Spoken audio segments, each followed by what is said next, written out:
Ah, on est filmé, c'est vrai? Ok. Ok, d'accord. Alors, franchement, c'est vraiment un titre incompréhensible, Becquerel, Wheezy Wheezy, je sais pas quoi. Moi, la première fois, en fait, compte qu'on m'a parlé de Becquerel, eh ben, je savais pas ce que c'était. J'ai Becquerel ou un truc, enfin, Becquerel ou un truc comme ça. Enfin, il y avait un truc qui était assez inconnu pour moi. Juste une petite chose qui est en fait compte, qui est de la profession. À peu près dans l'audiovisuel. Bon, à qui ça parle Becquerel? Ah bah c'est pas mal, hein. Bon bah c'est bon alors, je suis au bon endroit. En fait, c'est une breakdown list. BKL, ça veut dire, c'est l'acronyme pour dire breakdown list. Et quand en fait, Gwenaël m'avait demandé quel était le sujet, j'ai réfléchi et je me suis dit, bah, je vais te proposer une BKL. What you see is what you get, ce que je t'ai envoyé au début. Et en fait, j'ai changé et j'ai mis set and get. Alors, ça serait une BKL Wheezy Whizg ou un truc comme ça. Ah oui, le petit truc. Ok, c'est plus. Non, c'est le laser. Ok, plus. Non, ok. Ok. D'accord, il faut que je fasse une formation. D'accord. Ok. Alors c'est comment on fait? Comment tu fais?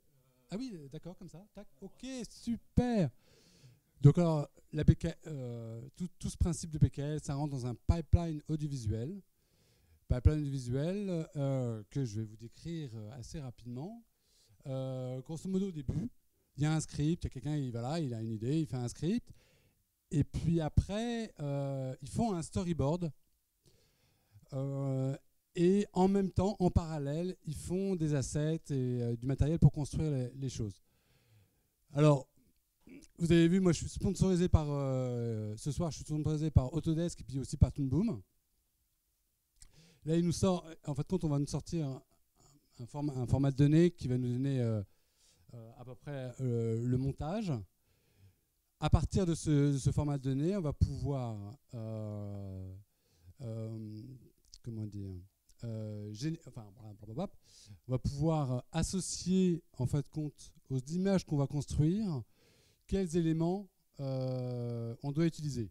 Ça veut dire qu'on va associer juste le storyboard avec les assets. C'est toute l'idée de la BKL en fait compte. L'idée en fait compte est assez simple. On met ça dans un project manager que je ne nommerai pas. Et puis après, on va faire le layout dans un logiciel que je ne nommerai pas non plus. Et après, on fait l'anime, etc.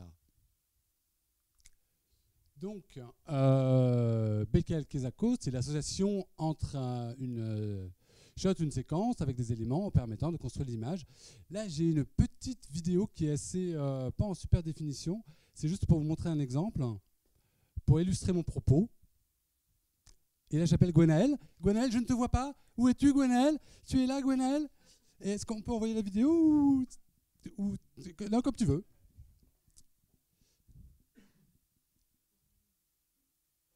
Alors, vous allez voir, en fait, compte, en haut, c'est le storyboard. Et ça, c'est les images qui ont été faites dans une définition qui est rikiki, quoi. Donc, vous voyez, en fait, compte, c'est un dessin, quelque chose qui est juste descriptif.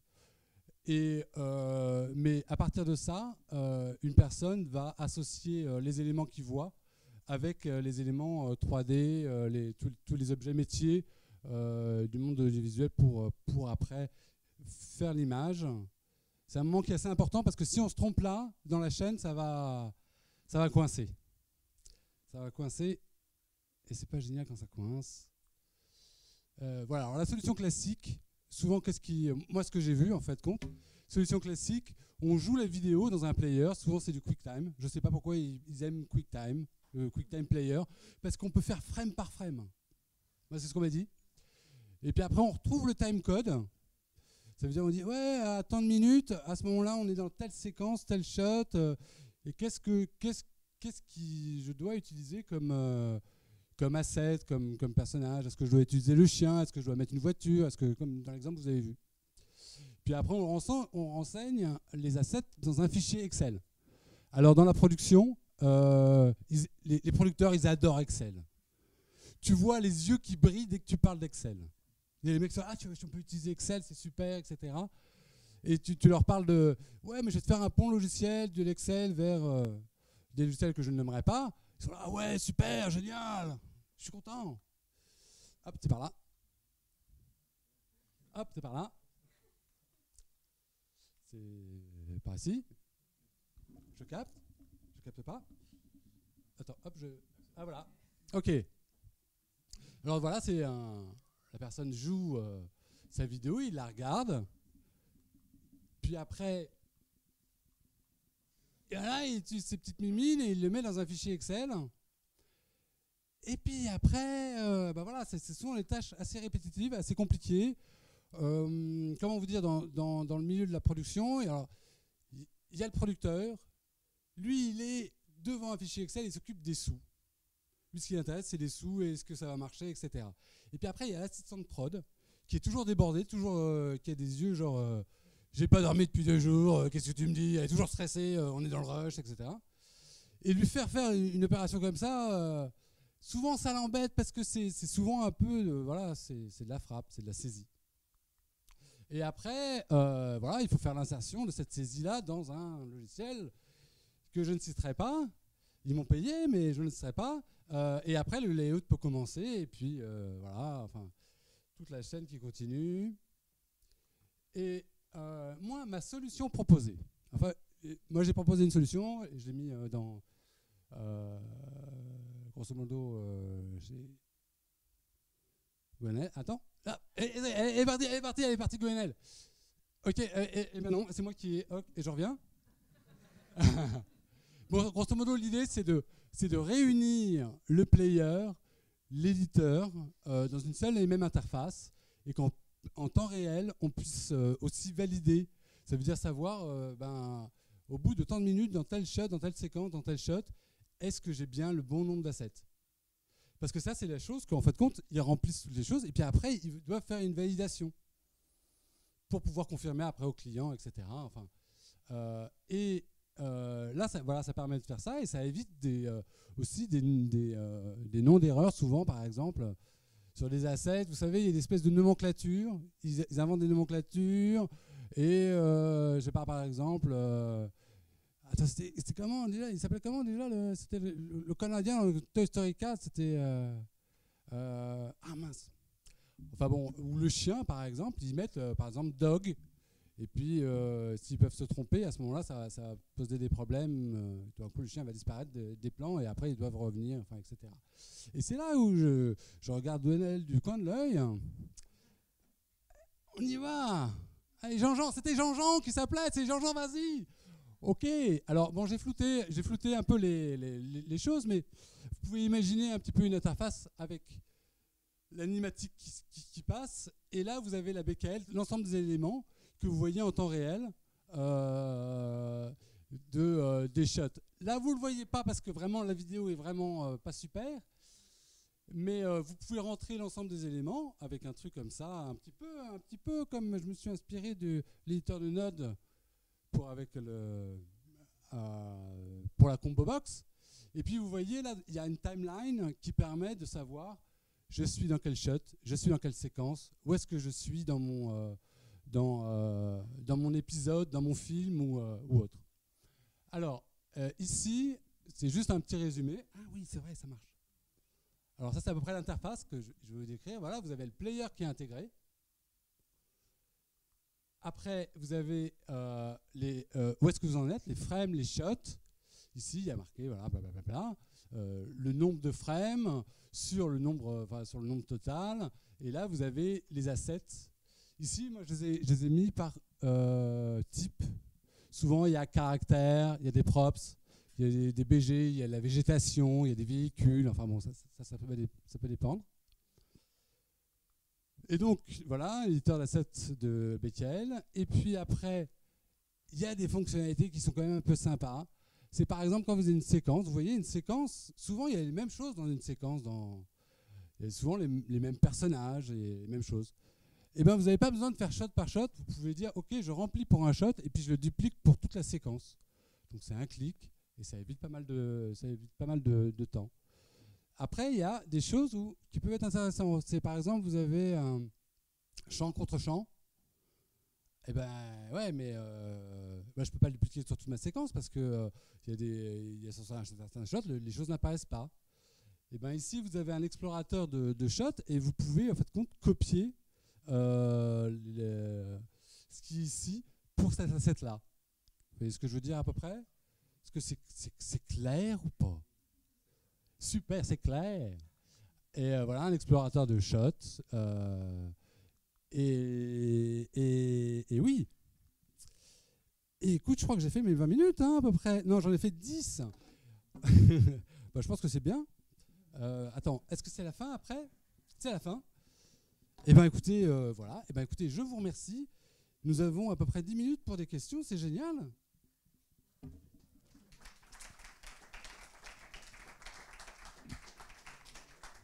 Okay.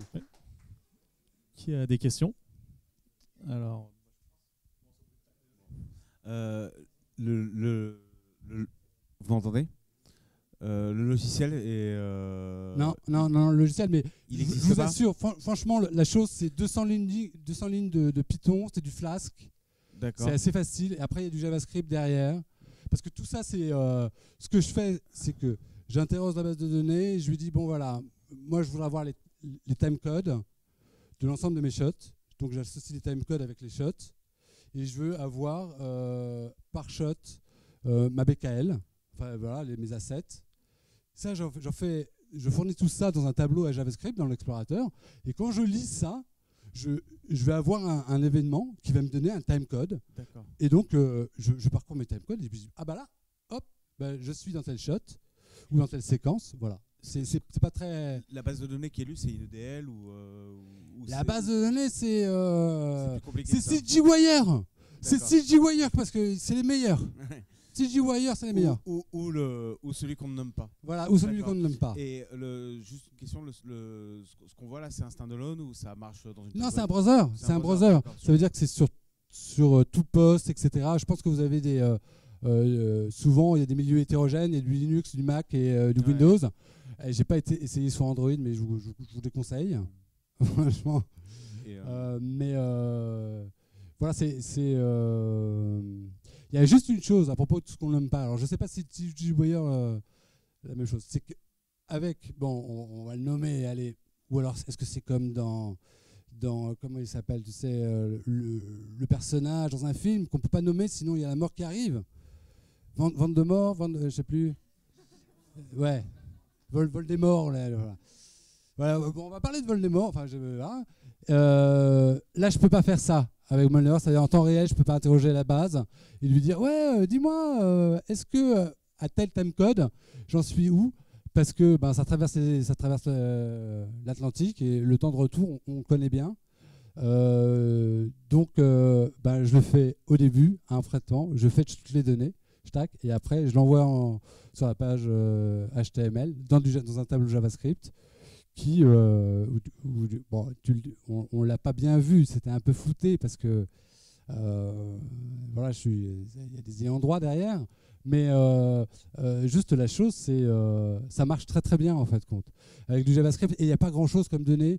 Il faut pas avoir peur. Le JavaScript, il avale beaucoup de données et je sais pas, voilà, il y avait, je sais pas, il y a 200 shots, un truc comme ça. Ça fait un tableau avec 200 lignes, avec des timecodes. Et c'est vraiment rien, quoi. Donc c'est vraiment assez facile à faire. Merci. Ouais, merci. Alors, il y a une deuxième question. Une deuxième question. T'en as pas une autre? En fait, c'était pour savoir s'il y avait une interface web. Mais du coup, c'est un browser. Mais en fait, il n'y a qu'une interface web. Et c'est ça. Hein. Moi, juste le truc, c'est moi, j'aime bien le web. Le web offre plein de possibilités qui sont vraiment, c'est assez simple, ça se déploie très facilement. Et voilà. Et l'API, par exemple, pour lire un média, pour lire de la vidéo, c'est vachement bien parce que tu as un event qui va te dire la position de la vidéo a changé, j'ai lu une image, etc. Tac, tac, tac, tac, tac. Tu as tout ce qu'il te faut, tu as la taille, voilà. C'est vachement bien et je conseille même pour les gens qui aiment bien les librairies avec de l'aide qui s'appelle Qt, Il y a un truc qui s'appelle, tu peux intégrer dans Qt, tu peux intégrer un browser et communiquer avec Python. Avant, il y avait un truc qui était qui était vachement bien, que moi j'adorais, c'était que tu pouvais carrément binder des objets Python dans du JavaScript. C'était un kiff total.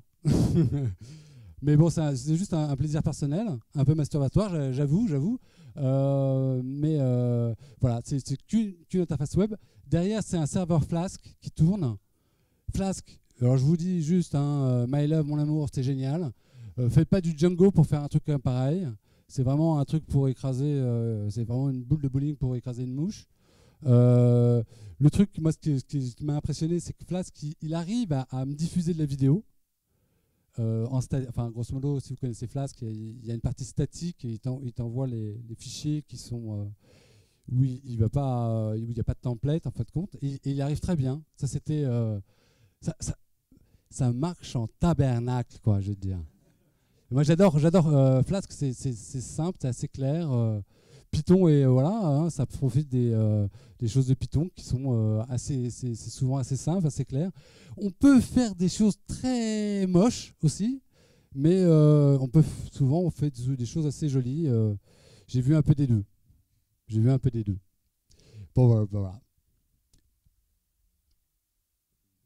What else? Bon, voilà. Bis.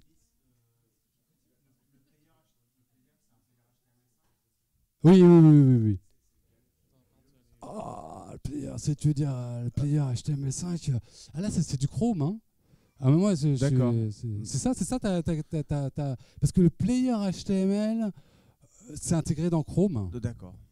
Dans Chrome, Chromium, peut-être du WebKit, ça pourrait marcher dans des anciennes versions. Évite IE et Edge. D'accord. Mais bon, ça, je pense que... Merci. Voilà, ok. Bon, merci pour cette petite question.